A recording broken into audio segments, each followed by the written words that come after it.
guys.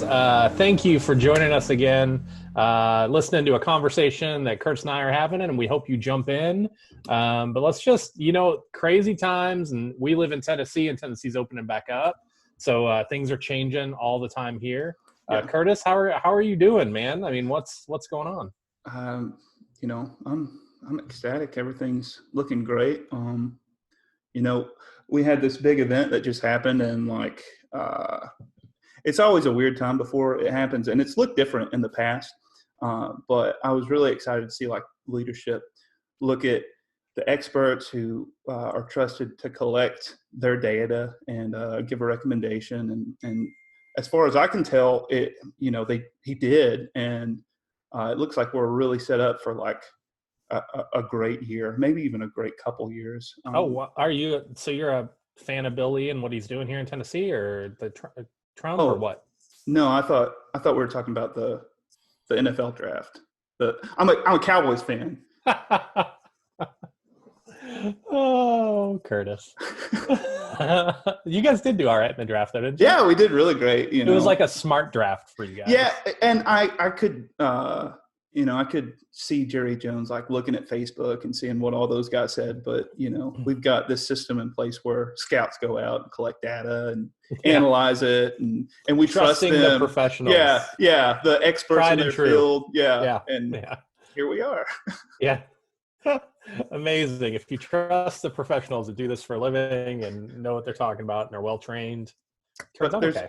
Yeah, and in the face of that, there's a lot of people with opinions, and I think they call them armchair GMs in the football world. I don't know what you'd call them, with all this other stuff.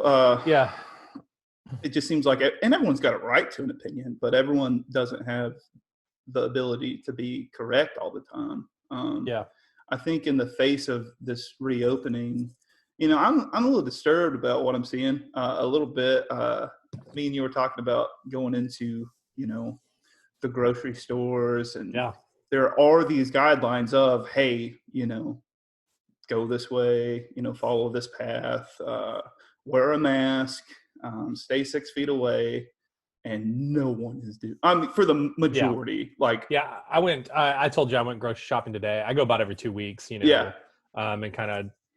I get large amounts, keep me for 2 weeks, that way I don't have to go back through this anyway. And so I went out and I went to Walmart, which is this is maybe my worst choice, but I go to Walmart and I walk in and instantly it is evident that social distancing in Cookeville, Tennessee is over. Yeah. I mean, it's just done. Throw the guidelines out the window. Yeah. And if they were at 50% capacity, I never want to see 51%, because that would be insane. It's the crazy. Parking lot was absolutely full. Yeah. It was crazy. Absolutely crazy. So yeah, they've got the lines, marked off, but I never see a line, it's just, you just walk right in. Yeah. Yeah. It's not, there was somebody there with an iPad, but if they're keeping count, everybody's coming in. So yeah. Whatever they're expecting, we're under it, I guess. I guess so. I don't know. Yeah. Yeah, it was crazy. We can hold 1,200 people in here. They weren't taking cash. Really? Okay. I never use cash, but I don't either. But the guy at the register, the kid, he was very on top of, hey man, I just want to let you know we don't take cash and we can't give you any cash. So before we check out, I can't do that. Did he say that as you had a basket full of groceries? Well, yeah, he had actually run about a third of them through already. And then he's gets right on it. He's I'm so sorry if that's, I was I don't use cash. Cool. That's great. It is 2020. So, that makes sense, But yeah, no, he said some people are getting really upset about it. But they have. That's a thing you say at the door when you're walking in. But it's weird too, though. I guess the idea is that things aren't changing hands, but he's still handing me a receipt. Yeah. And then also they were sending people, apparently if you get into that mess and all you have is cash, they were sending you to the customer service where you can do cash. Yeah, so I guess maybe they're just trying to limit exposure or something. Yeah, isolate the points of contact and stuff. Yeah. I get it. Yeah. But I get that, this isn't New York City and there aren't hundreds of thousands of cases. But the whole idea of hey, just do these new guidelines and then people don't get infected to a place where like this thing, it just circulates and has the chance to mutate. I think that's like the biggest tale of caution from all this is, if say we go back to January and we put these policies into effect for like 2 weeks, 3 weeks, we wouldn't be talking about this right now. But we've let it dragged on so long to where now it's like, you got people posting that it's a hoax. It's like, what do we trust in? What do we? At some point, there's got to be like a standard of truth that everyone can agree. Like this is where we go when we need a solid answer. But it seems like in today's like, I don't know, age of social media and everyone has a bigger voice than they necessarily had before. We trust those people more than we do like people who have spent their entire lives researching this and in that field. You know what I mean? Yeah. We tend to give a lot more weight to like personal opinion that lines up with us. Right. Than just data. Right. But we do have things like that online, like Snopes. You know what I mean? Like when I get the message that Chuck Norris has passed away at age 77, I can go to Snopes and realize that's just happen. A joke. Yeah. Like they're just making jokes. But I don't think a lot of people do that now. And I've seen a lot where like, well, I know the CDC says this, but my nephew is a nurse and he said this. So, who do I trust? It's like, well, probably the CDC or whatever like major peer reviewed data that is out there rather than like the anecdotal stuff. Because I think that's where we get in trouble. But do we or should we not? That's an odd question. Don't say yes to this because it wouldn't answer anything. Any reason. But experience versus our own experience versus data that someone else has given us. Yeah. You know what I mean? Like which one is more important to me? And which, you know what I mean? Like that's because I've talked to some people, obviously that documentary type thing came out. I don't know if like they're really pushing for something or if like some guy was sitting there brainstorming and be like, guys, if we add an L to pandemic, it makes so much sense. Like how is this a coincidence or is this, my meaning for being here? Plandemic, dude, you could put that on a shirt. It'll go viral. Get it? Like, and they were like, oh man, that is so good. What do we put in it? You know what? I heard about this lady. Does she have anything to back it up? No, but I don't think anyone's going to check. I feel like we can. Well, yeah.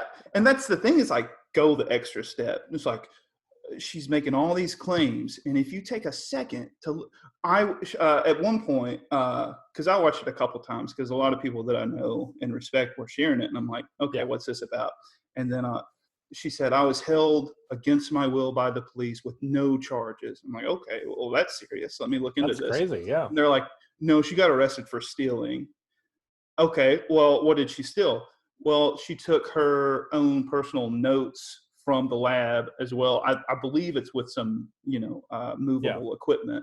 And then I'm like, okay, well, that's weird. Well, if they're her notes, then, and then you dig a little bit further, and the institute that she was a researcher at, like, when they pay for these studies, all of it is their property. Yeah, you're not allowed to remove anything from the property. It's like a in normal terms, like stuff people can understand. If a musician writes a song and publishes it under like Warner Brothers, publishing house, it's Warner Brothers copy of that track. You know what I mean? They own it. And you might could get a piece of it, you might be able to get permission for something. Yeah, but if you were to take that and isolate it to where they couldn't get it, they have a legal right to say you stole, Yeah. And that's exactly what happened here. And then so she's just lying. So that's one lie. So if you're going to lie about that and then again not bring any evidence at all to anything, then I'm just going to assume that you're lying about a bunch of other stuff too. Because I heard one guy say, if you're not bringing substance or evidence, then we have to judge your character if you're a believable person. And it doesn't seem like she is. I mean, I think you said before, it's not good to judge a book by its cover, but we do it. And we do it. Yeah. I'll tell you what, the cover of this one, so I'm I like making videos. Yeah. I do it quite a bit. Yeah, you're a filmmaker. That's my thing, right? Well, I just say right off the bat, I mean, we're 3 minutes into this thing, and the title for the filmmaker comes up, and it's like his name. I forget what it is. And then it's he didn't give his name. And then it's father/filmmaker. And I looked at it and I was like, it's a little pretentious to put father. I mean, that's great. I'm glad that you've got kids, you care about them, you give them a shout out. Yeah, that's awesome. I mean, I have no problem with that. I shout out to my kids whenever I can. I'm proud of being a dad. That's great. But then it's / and then it's filmmaker, but not filmmaker. It's filmmaker. It's like it's more like forgot an M. Filmmaker or filmmaker. Yeah. I mean, how did this guy, you know what I mean, get this video that people are like touting as scripture in this whole debate, like, and he misspelled who he is wrong. Like your title, it just reeks of let's throw as much crap against the wall and see if it sticks. And clearly it was done in a rush. I mean, they didn't even have time to spell check it. Yeah, that's what I'm saying. Like, apparently, if you spell check the opening. Yeah, apparently this is a preview to a full, feature film that they're going to make, and I guess post it on their website because YouTube's pulling it down. I think that was part of the, they call it the Barbara Streisand effect. She had a picture of her house back in the day, and she tried to pay to get it all off the I don't know what was popular. To have I it guess scrubbed. the internet, get it scrubbed, and then hang on a second. My thing popped up. Okay, there we go. The whole video almost quit out. But so people were very interested, like, okay, well, if she's trying to hide it, maybe I need to look at it. But in this instance, it's like, this is all verifiably false. We don't want it on our private property. But if you're singing the song that hey, Google's got too much influence, or YouTube does, maybe we nationalize it like we do with utilities. Hey, I'm on board with that. Cool. It is very much like people, let's regulate it like we would, the CDC or any other, have oversight, not just a couple of board members who. Yeah, you're not in favor of that. I'm saying if that's what these people are saying, they can't be trusted, they're taking it down. I'm like, okay, if you want to go that far, that's a very radical position. But well, that's just, they are their own company. Like, this is the thing. Like, that's what I mean. It's like, it's private I'm property. Going to go ahead and concede it. Okay. Let's say pLandemic is absolutely fact and she's just misunderstood. Okay. Right. And we're all missing it. Yeah. All right. Let's say that's true. And then YouTube took it all down. Google decided to scrub it from everything it was.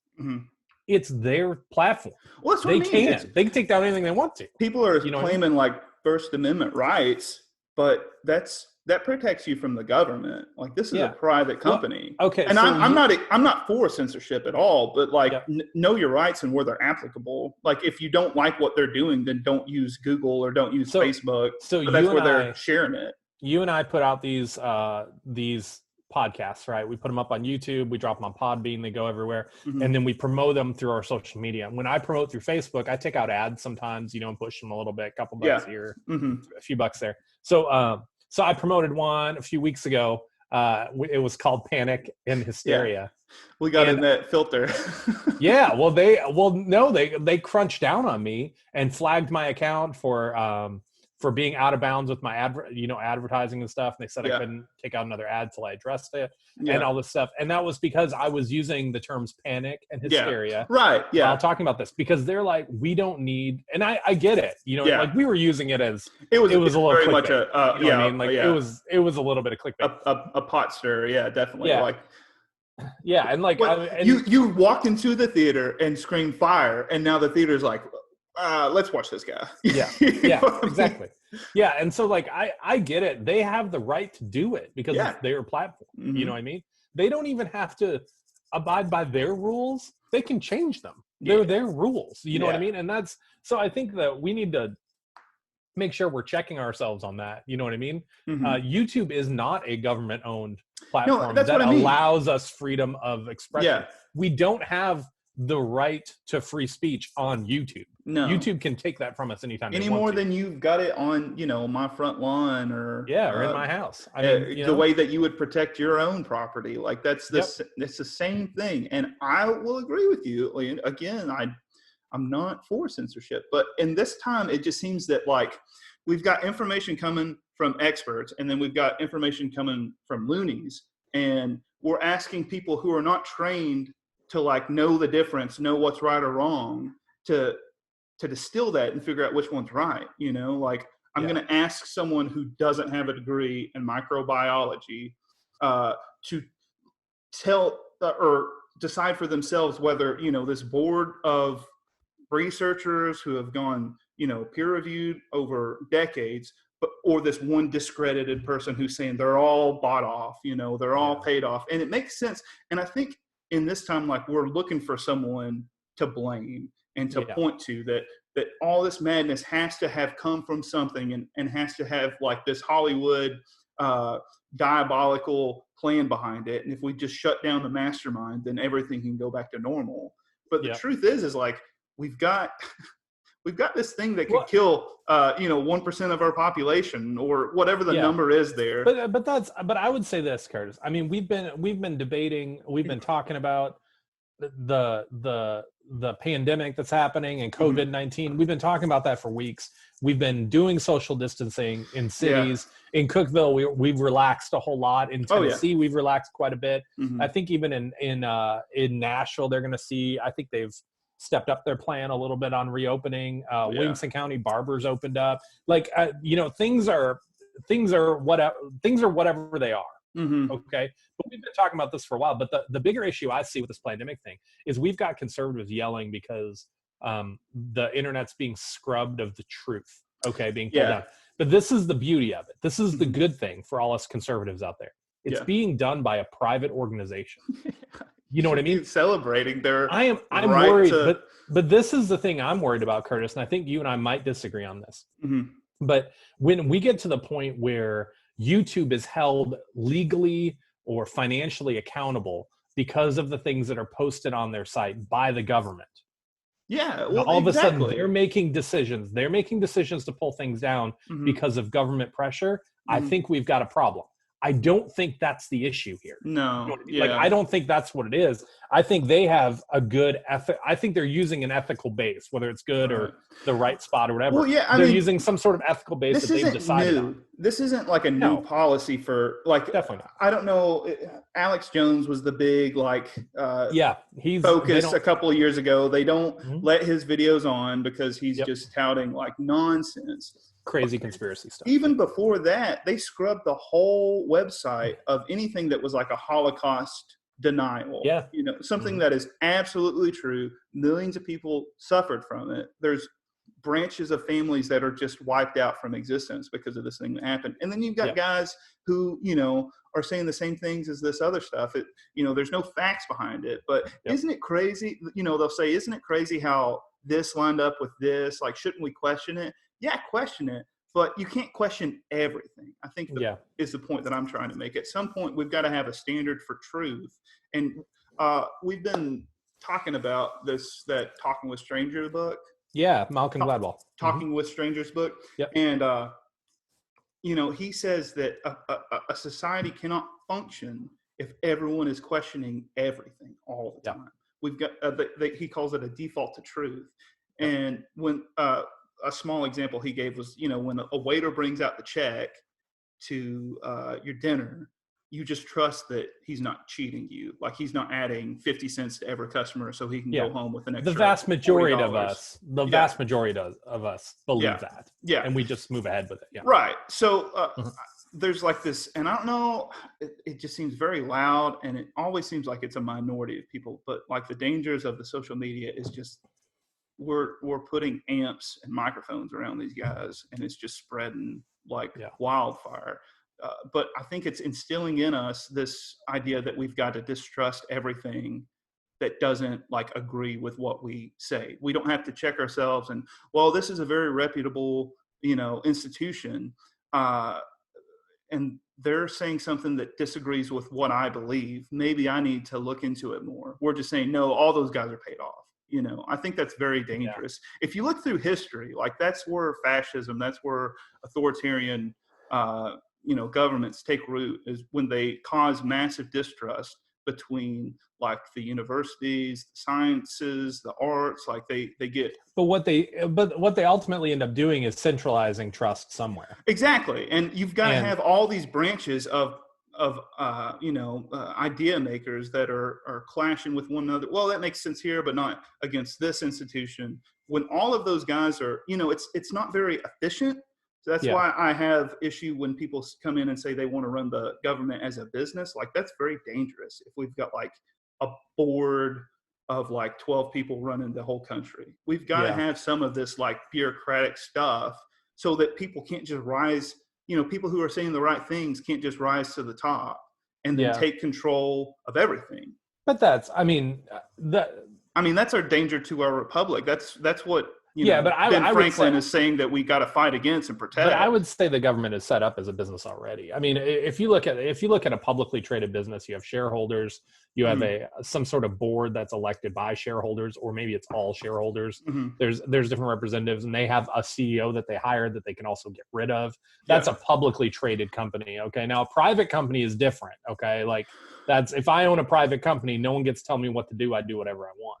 And so I think our government is very much like a publicly traded company where it has checks and balances, where it can't get off the rails because there's multiple voices. Yeah, but that's like the executive branch. You know, you have your own agencies, and the president gets to pick who leads it. You know, despite their you know, qualifications. One big thing that Trump's doing is the balance there is that Congress gets to vote and Senate gets to approve those appointees. But he's appointing people and just saying they're acting, so they don't have to go through the, you know, the background checks that these other guys. I hear that, but ultimately, though, our legislative branch can impeach him. Ultimately, our judicial branch can cease the enforcement of anything that he puts forward. So, you know, I think there are checks and balances. I don't think our system's bad. I think our system's good. That's my point.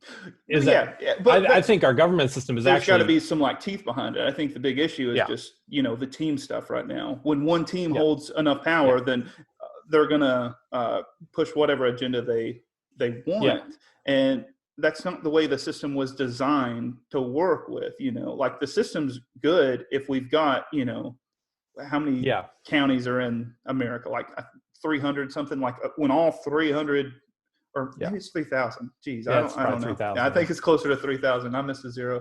But like when all those, you know, counties and states and communities are being represented, it's a sea of voices. But when you have two teams, you know, fighting with each other, then it's just a sport. It's a sport, you know, like that's when I want to win.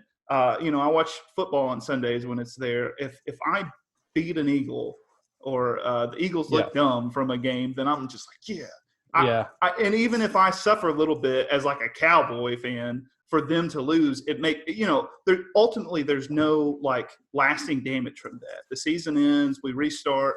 But with this, you know, with our politics, this is shaping how we are able to live our lives. And if we've got just a two-team sport and that same like, you know, hockey, football, baseball mentality, we're going to damage ourselves more than we're building ourselves up. And I think that this is like with this, you know, spread of the latest, you know, the pLandemic documentary, the latest conspiracy. I think we're just damaging ourselves with it. Well, and I'm with you. I think my personality drives a lot about what my response to it is. I think the first time I saw it, I think I commented on somebody's post saying, boy, I hope this is the new Rickroll. Like, I hope that this is, you know what I mean? Like when you get Rickroll or something, I hope it's the opening to the pLandemic. Like that's my response to it. The misinformation does not bother me. Like I don't mind there being misinformation and things wrong. I don't mind those things floating around in the world. And there's a lot of it. And so that does not alarm me at all. I think to be honest with you, I'll be honest. I think YouTube and Google get to do whatever they want to. I think Facebook gets to do whatever they want to with limiting content. And I'm happy for them that they're doing whatever they want. It's their company. However, I wish they wouldn't take down pLandemic. I think it's a bigger issue now because they have. Well, that's what I mean. If they would have just left it up there, yeah, it's the Barbara effect. Yeah, I mean, we would have laughed it off. Yeah, and, we're all checking it out now. Yeah, oh, it's got millions of views. That must mean it's true. No, I mean, like. But the thing is, there's people out there now that are not researching it or checking the information, and I don't care whether they do it or not. They probably are someone who is they're probably a great family member. You know what I mean? They're probably involved in their church or their mosque or wherever they go. My point they're probably involved in their community. But to be completely honest, their views on whether it was a conspiracy and a plandemic or not probably isn't going to change the world. Like that's, you know what I mean? No, I would push back on that a little bit, because ultimately they are people pulling the levers and sending, people to run the system or government for us. So if they're coming at it with bad information, then we're going to send bad parts to run the system. You know what I mean? Yeah. Does that make sense? I mean, maybe you're right. Maybe it's not the biggest of deals, but it just seems like it's a bad step, and I don't want us to continue to take these bad steps forward. I want to like, when I forget what it was before we started recording. I had said something, and you were like, "Well, that's not true. It actually happened this way." And I was like, "Why do I think that?" Oh, because my wife told me. I didn't double check it. Like I should have double checked it. I should have took that step further, and then I wouldn't look like an idiot when I said that to you. You know what I mean? I think the main thing that comes out of this is you shouldn't trust your wife. I think is what you were trying to say. Who's she working for? Who paid her off? Who is she working? She's a government employee. Gosh. Yeah, she was sent, and they. I know I asked her to marry me, but that was because so many other forces were driving me to that decision. Or to the but no, see, conspiracies never bother me. Like, flat earthers, they don't bother me. They can post their junk. You know what I mean? Well, post your junk. That's a kind of harmless funny. Thing. Yeah, okay, people that think we faked the moon landing. Okay, that's fine. I think this one rises to the top because right now, people's economic life, people's health is at risk. Yeah. You know what I mean? We need the information to be correct because of that. When we're in a battle, when we send off military, it's important we know where things are, where the enemy is, and how to best combat it. When we're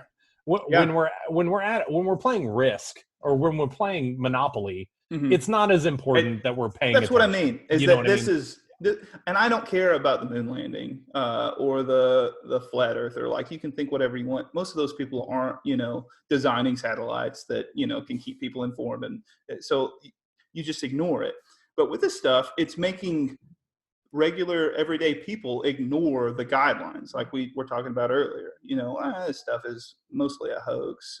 All these numbers are inflated anyway, so I can ignore the 6 foot rule, or I can ignore the limit of 10. I don't have any social responsibility with that because I'm just being lied to. I don't have to trust the institution that was set up to give us information on how we can combat this as everyday citizens. Very small steps that we can do in our everyday lives. I can ignore that. And I think that it's going to have a bigger toll on us than just having an awkward conversation with a flat earther. You know what I mean? Like, cool. Yeah, for sure. Misinformation during a time of crisis is really bad. Misinformation on something that's not impacting the whole world, economy and health, that's not that big of a deal. And when I see Google and YouTube step up to scrub misinformation from their plan, again, they can do whatever they want to. I'm not hating them for it. You know what I mean? They could do whatever they want to.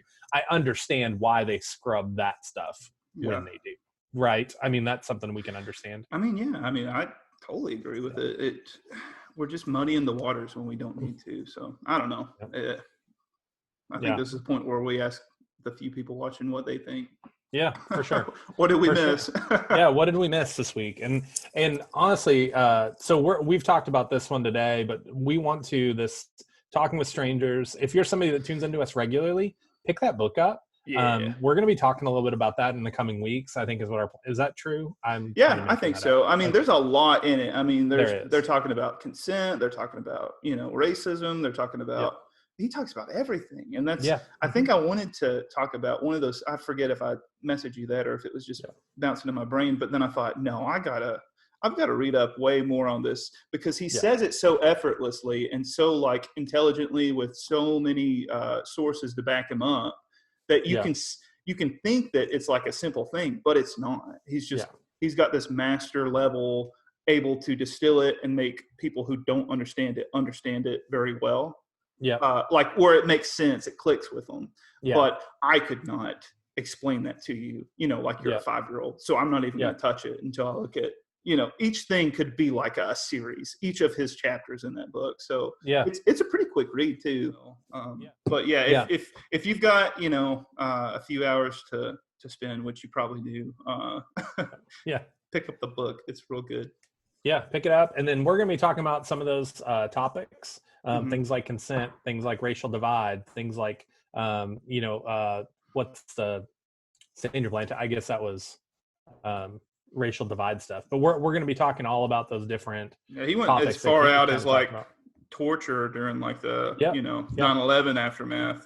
It's all just looking so at much like, to digest. the whole premise is when you're talking to a stranger, how can you have a good conversation understanding your backgrounds are different? Right. That's going to guide how that conversation goes, whether you know it or not. Right. And then assuming that, they're telling the truth, because the loss for you being wrong is usually insignificant. But sometimes that like feature in our brains causes some real big problems. So it's just determining when to have it on and when to turn it off. I'm excited about our future episodes and talking more about that. So I think it's going to be fun. But this week we talked a little bit about pLandemic. We talked a little bit about the response and misinformation. Tell us what you think. Tell us what we missed. Yeah. And stepping further back from just this little thing, it's who do we trust? Where do we go for information? What filter are we going to use when we're trying to, come up with a battle plan? Because there's got to be an agreed upon like gold standard of information. And for me, I just want to hear, how other people see it. Cool. I'm with you. All right, Curtis, thanks for talking with me, man. Yeah, man. It's been fun. Once again, that one was a good one. All right. Yeah, it was fun. We'll see you guys next week. See you.